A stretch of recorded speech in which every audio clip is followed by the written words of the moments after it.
Ce 1er mars est une nouvelle journée de chassé-croisé en Savoie où nous attendons 32 000 véhicules à la montée vers les stations de Tarentaise et de Haute-Tarentaise et 31 000 véhicules à la descente qui vont quitter la Savoie et aller vers Chambéry et les autres grandes villes. À cette heure, à peu après-midi, nous avons déjà fait passer 52% des véhicules à la descente et 43% des véhicules à la montée. C'est une journée chargée et les bouchons remontent actuellement jusqu'à Albertville dans le sens de la montée.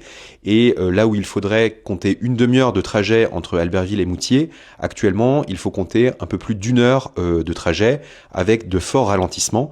Des ralentissements qui sont essentiellement dus à la régulation au récita.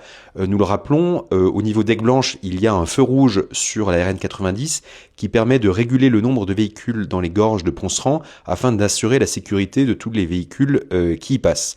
Et donc pour gagner du temps et gagner de la fluidité à partir des gorges de Ponceran, nous sommes obligés de faire ralentir le flux et donc entre le nombre de véhicules à la montée et cette régulation, il y a des bouchons relativement importants. C'est quelque part le prix pour avoir une semaine de vacances dans de bonnes conditions. L'après-midi va se poursuivre sur cette tendance puisque les véhicules ne sont pas encore tous arrivés.